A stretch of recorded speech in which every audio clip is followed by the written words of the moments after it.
Dans un monde où le numérique, le digital et l'informatique prennent toujours davantage de place, il y a certaines OBNL qui ont pour mission de revaloriser le travail de la terre afin que le jardinage et l'agriculture ne sombrent dans l'oubli. À Un Monde en marche cette semaine, on va discuter d'initiatives sociales à caractère agricole. On va rencontrer Angèle d'Arta Récolte, une initiative qui met en lien les citoyens et les maraîchers dans le besoin, tout en redonnant des surplus de récolte à des organismes de bienfaisance. On va aussi discuter avec Zoé de Agricole, un programme éducatif pédagogique qui s'inscrit dans les écoles et qui donne vraiment envie aux enfants d'en connaître plus sur le jardinage, sur le retour à la terre et de faire d'eux les futurs permaculteurs. Bonne émission!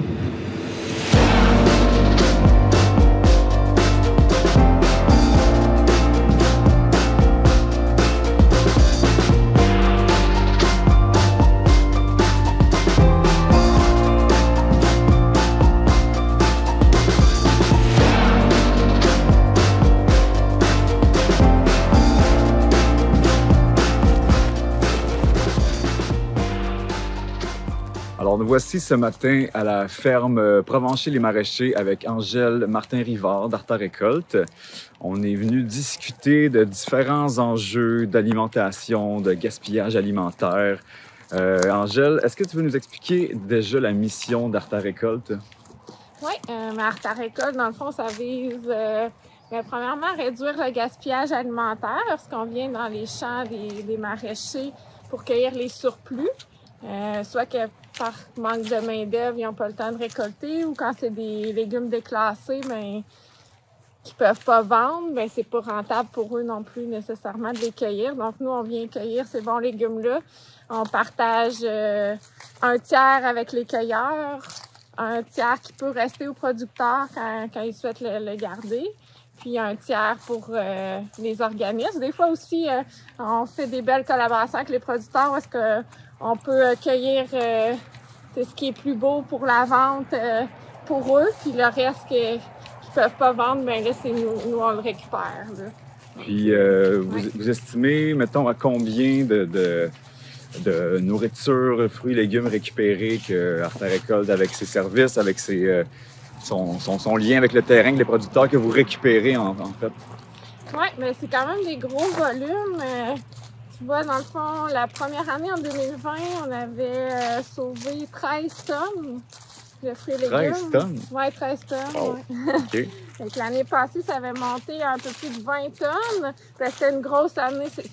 Chaque saison est variable. On apprend ça aussi sur le terrain. Là. Donc, les récoltes, qu'est-ce qu'il y a en surplus, comme... L'année passée, il y avait beaucoup de maïs puis de courges. Cette année, c'est une année différente. C'est une année record pour les petits fruits. Fait que là, on est rendu à 16 tonnes de fruits et légumes récupérés. Là, il reste encore quelques semaines. Puis c'est à combien, mettons, de missions terrain par semaine, là, dans le sens que là, vous faites des appels à tous sur les médias sociaux. Les gens peuvent se tenir informés, savoir c'est quand la prochaine sortie extérieure qu'Arta Récolte propose. Oui, c'est ça. C'est toujours sur le Facebook d'Arta Récolte. Puis moi, j'ai aussi une liste d'envoi de bénévoles. Donc, pour ceux qui veulent le recevoir par courriel, j'envoie toujours les 2 invitations. Là. Ça, les gens peuvent s'inscrire directement sur le site artarécolte.com. Il y a une section inscription bénévole. Puis, c'est ça. Dans le fond, en plus de cueillir les surplus, on aide les producteurs là, pour toutes sortes de tâches. Là, où est-ce que ça ça donne vraiment un bon coup de pouce d'être en gang.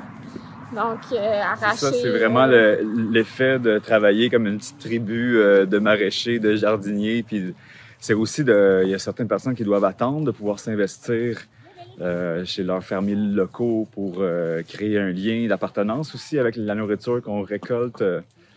Oui, ben c'est ça, c'est beaucoup de travail hein, d'avoir des petites fermes souvent biologiques. Donc, beaucoup de travail qui se fait à la main, là. On peut voir ici, justement, ça, c'est des choses que vous avez récoltées aujourd'hui? C'est des choses qui ont toutes été récoltées ce matin par les bénévoles. Donc, c'est dans le fond des melons, des courges, du mesclun, radis, rabiole, choux chinois. C'est tous des fonds de champ que le producteur, lui, il en avait déjà suffisamment pour sa vente. Fait que c'est tout donné là, en échange de l'aide apportée ce matin. C'est vraiment un réseau d'entraide spécialisé, là. Puis ça fait comme quelques années que ça existe déjà.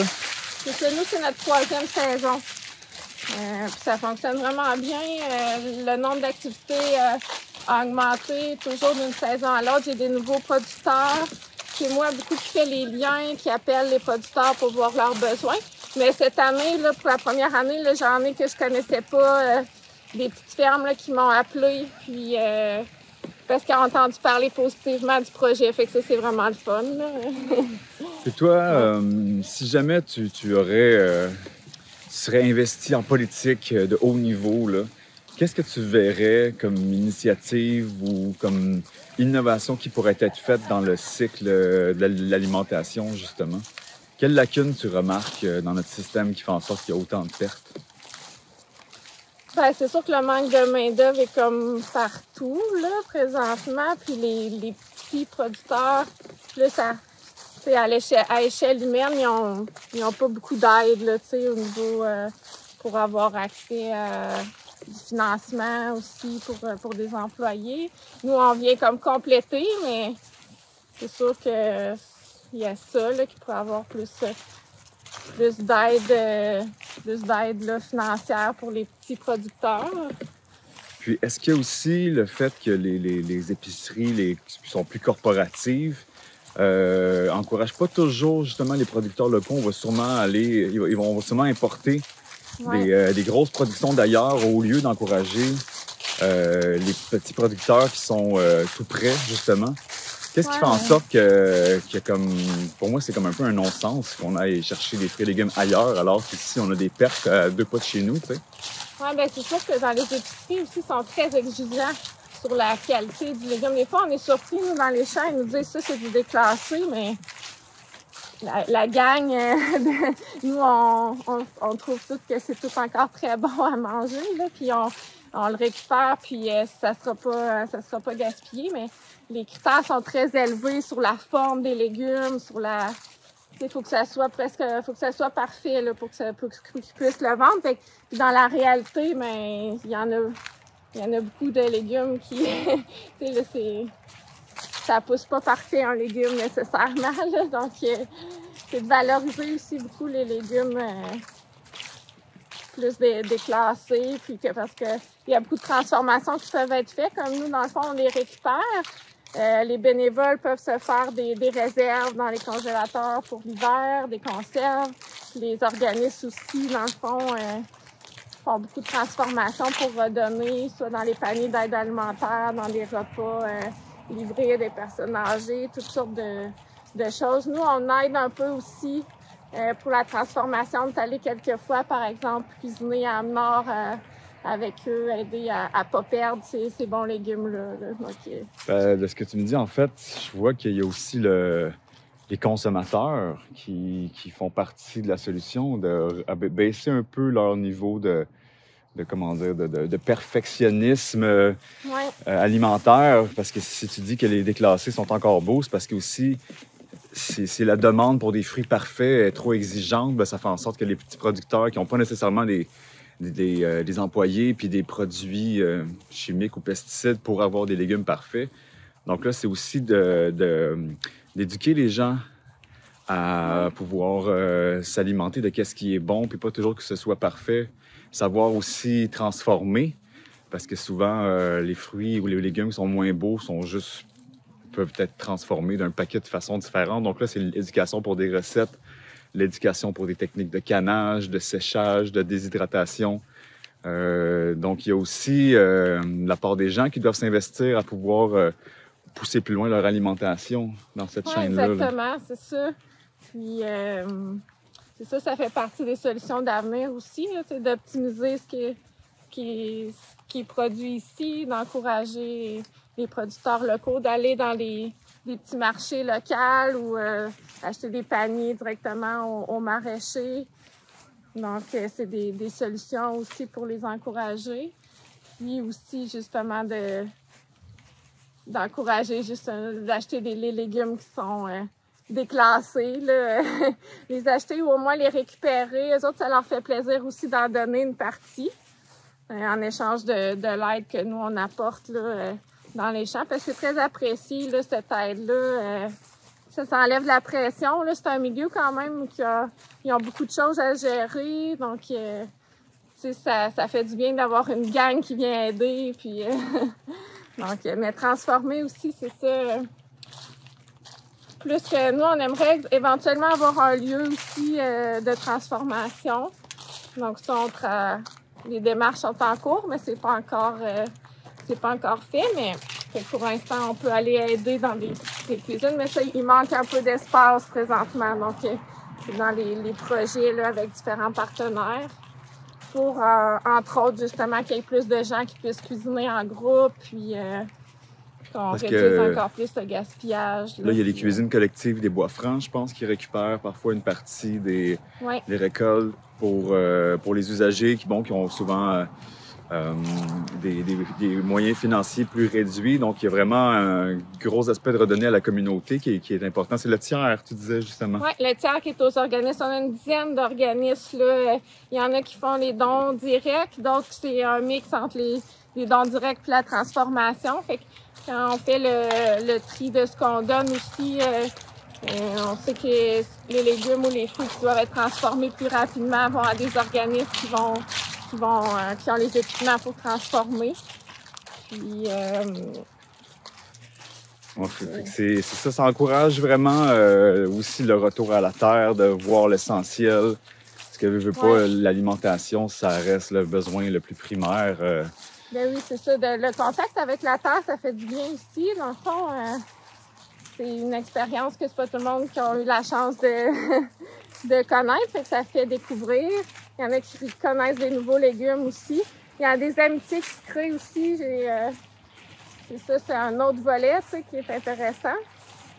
À travers le travail dans les champs, ça crée des amitiés spontanées qui se développent au fur et à mesure que les gens participent aux récoltes. C'est ça, il y en a qui participent.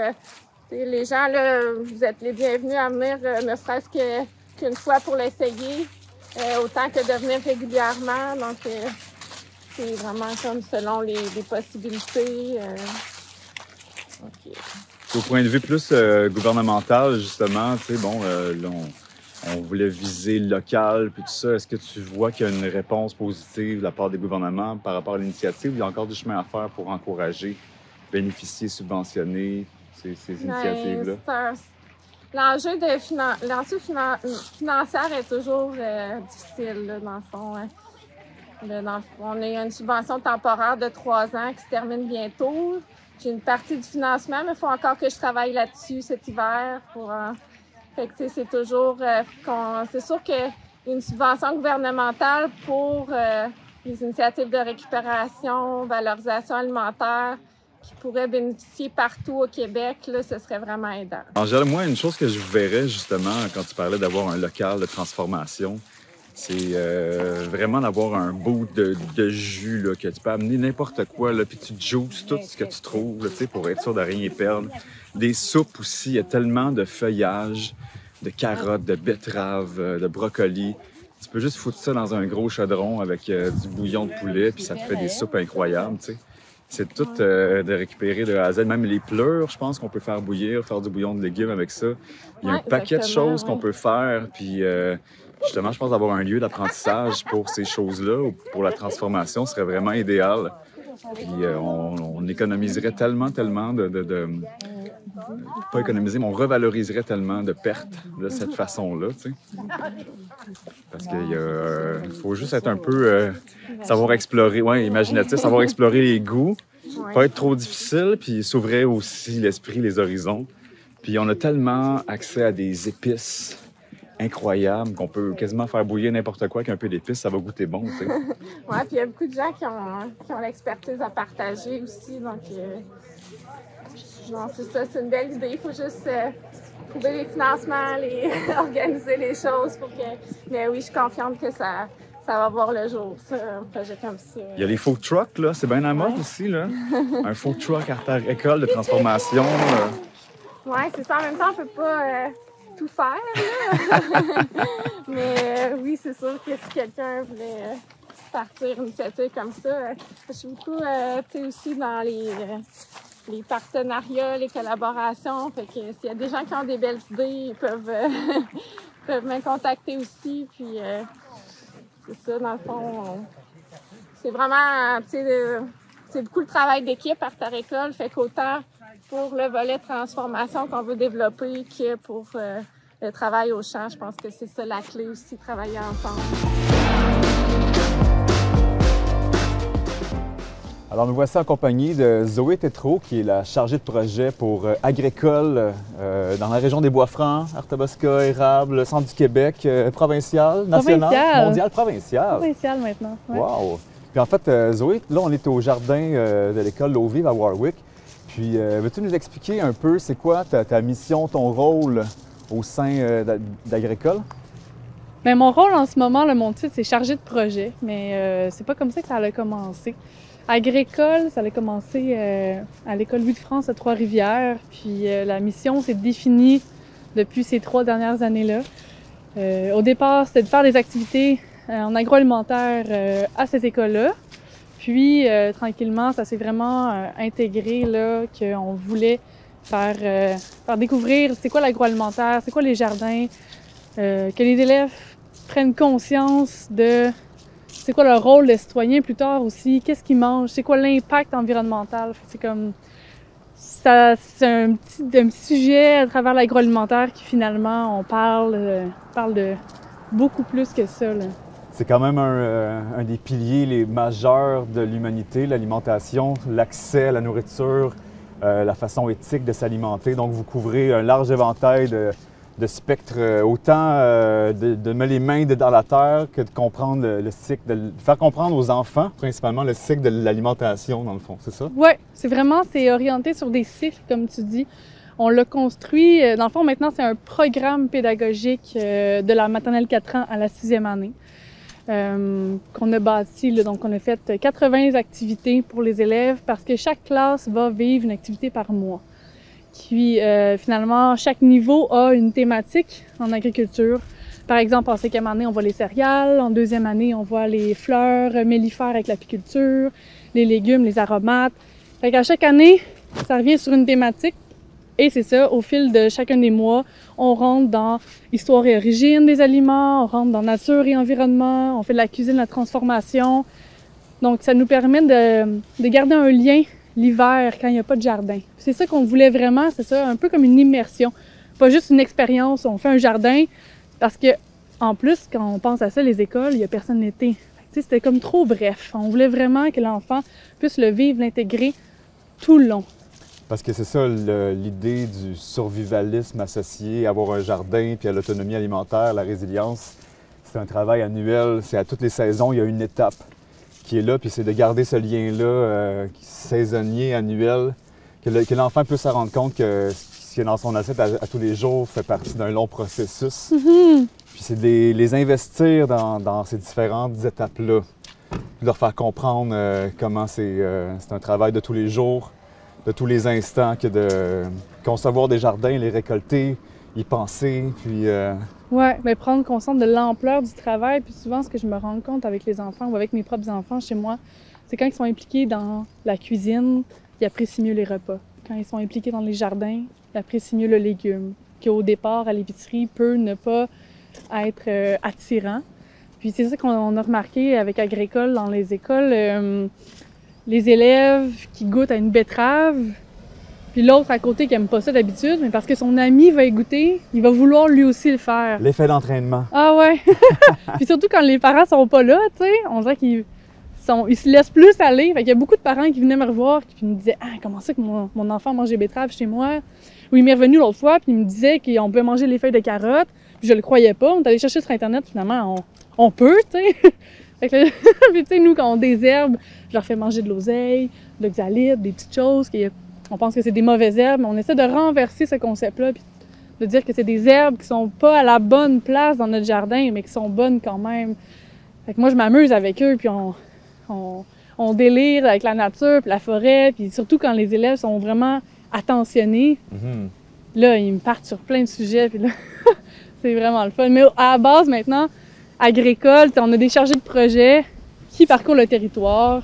On est dans 18 écoles maintenant au Québec. Puis le but, c'est d'autonomiser les écoles. Donc, le chargé de projet implante les étagères à semis, le jardin, un système de compostage intégré, que c'est les élèves qui s'occupent du compostage au sein de l'école. Donc, on est là la première année, on fait les animations, les profs apprennent avec nous. La deuxième année, on laisse plus de latitude aux professeurs. On veut qu'ils l'adaptent à les couleurs de leur école aussi. On veut pas ce projet-là rigide parce que tous les milieux sont différents, toutes les écoles sont différentes. Puis, tranquillement, on a bâti ces activités-là avec tous les outils, les supports visuels. On a bâti un magazine pour l'élève pour qu'il puisse noter puis intégrer toutes les notions qu'il a apprises aussi. Les PowerPoint pour les profs. Oh, ouais. Wow, on travaillait là-dessus à temps plein pendant 1 an et demi dans une école. Donc, on était avec les professeurs pour comprendre leur réalité. C'est ça qu'on a compris, c'est que le temps d'un professeur, c'est qu'ils sont déjà chargés par tout ce qui se passe. On voulait pas rajouter quelque chose, mais plutôt donner un moyen d'intégrer ce qu'ils ont à apprendre, mais de façon plus concrète. C'est ça qu'on trouvait, qu'ils n'étaient pas rattachés à quelque chose qui faisait du sens. Avec l'agriculture, on peut aller chercher la géométrie, des maths, du français, faire une recherche, faire une présentation orale là-dessus. Il y a de l'histoire à travers plein d'aliments, comment ça a été importé, comment comprendre des concepts aussi éthiques, en sciences. On veut vraiment... Fait qu'on a travaillé avec des conseillers pédagogiques qui ont ciblé les domaines d'apprentissage dans nos fiches. Fait que là, en ce moment, les professeurs prennent la fiche, comprennent tout de suite c'est quoi la production finale, c'est quoi qu'on va aller chercher, qu'est-ce qu'ils peuvent évaluer avec ça. Ils réussissent à le faire par eux-mêmes parce qu'on a vraiment simplifié. Puis on a toujours eu le mot durabilité puis simplicité pour chacun de nos ateliers parce qu'on voulait que ça soit accessible pour les profs, qui n'aient pas besoin d'agricole tout le temps d'un chargé de projet. Donc en ce moment, on est là en implantation puis en accompagnement pendant 3 ans. Puis notre vision, c'est qu'on puisse s'en aller, toujours gérer les jardins, le côté technique, mais toutes les activités que je parlais durant l'hiver, que ça puisse se faire à l'interne, que ça puisse bien rouler. Fait qu'en ce moment, on est en test, là. On est rendu comme à l'OV, c'est la 2e année d'exportation du projet. Ça se passe quand même vraiment bien.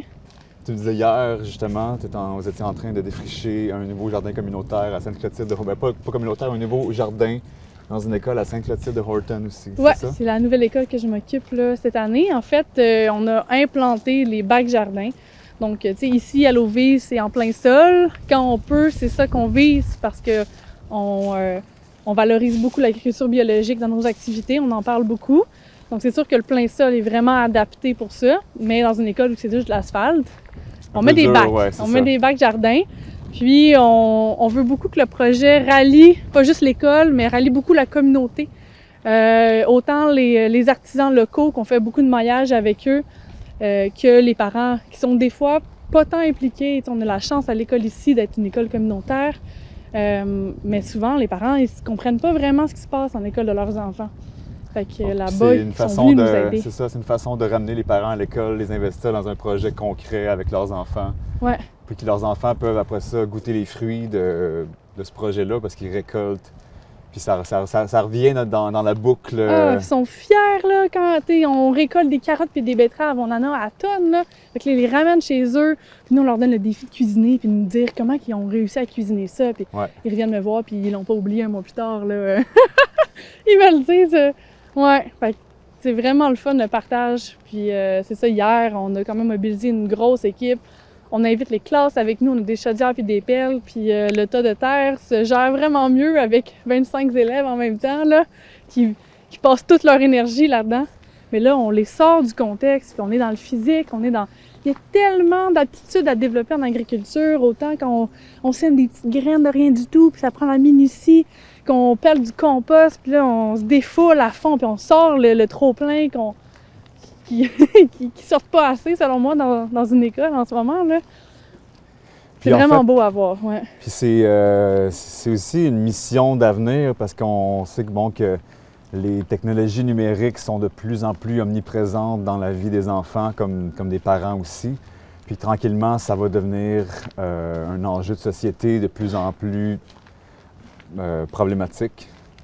Puis qui risque tranquillement d'avoir une déconnexion du travail de la terre, du retour à la terre de ce lien-là, tu sais. Ouais. Je pense que justement, ça fait partie de la mission à long terme cette connexion-là ne se perde pas parce qu'elle est fragilisée, justement, parce que c'est plus souvent, comment dire, c'est plus le fun pour un enfant d'aller pitonner sur un iPad que de se mettre les mains dans terre. C'est encore là de revaloriser ça, de donner ces lettres de noblesse à ce travail-là familial, parce qu'avant, tout le monde travaillait la terre, la famille au complet était dans les champs, tu sais. La patience, la détermination, c'est ça qu'il y a moins chez les jeunes aujourd'hui. C'est ça que l'agriculture valorise aussi, ça. T'attendre, là, que ta plante pousse là, pendant des mois. T'attendre, tu la récoltes, puis on est habitué de l'instantanéité, beaucoup. Ouais. Ouais. Tantôt, on a eu la chance d'avoir les sous qui nous a permis de prendre le temps de penser au meilleur modèle, de soutenir l'école comme il faut. Puis, ce qui est quand même incroyable, c'est que maintenant, on est financé par le ministre de l'Agriculture, le ministre de l'Éducation. Fait que ça fait du bien de sentir qu'il y a une ouverture à ce niveau-là. Ouais. Vraiment. Il a comme réussi à faire ses preuves dans le système éducatif. Puis, là, ça fait combien d'années d'existence qu'Agricole a? 3 ans. 3 ans seulement? Fait que la première année, on était à l'école Louis de France dans le coin de Trois-Rivières. On a exporté le projet. La deuxième année, on a commencé en test en école pilote, dans 9 écoles au Québec. OK. De Montréal, l'année passée, j'étais Montréal, Drummond, Warwick ici. On en avait des écoles qu'on accompagnait d'une autre façon à Amqui. Donc, Bas-Saint-Laurent, Gaspésie, là, on voulait voir comment on peut accompagner à distance des écoles aussi. On a testé dans des écoles alternatives, dans des écoles urbaines, rurales, avec des classes de troubles de spectre de l'autisme à Drummondville aussi. Fait qu'on voulait voir comment on peut intégrer ce projet-là à toutes les couleurs. Puis là, on est dans 18 écoles cette année. Fait que ce n'est que le début d'une grande aventure, là. Ouais. C'est vraiment cool à voir. Fait que ça, je veux pas, c'est dans l'air du temps, ces initiatives-là. Je pense que qu'on veut investir les jeunes au jardinage à la terre, c'est très, très, très trendy, là. C'est bien dans la mode. Puis je pense que c'est nécessaire. Mais ça fait du sens. Ça fait je pense que c'est ça qu'on recherche, là, les humains d'aujourd'hui. C'est faire des actions qui ont des impacts positifs. Puis qui font du sens. Zoé, merci beaucoup d'avoir participé. Puis je souhaite juste que...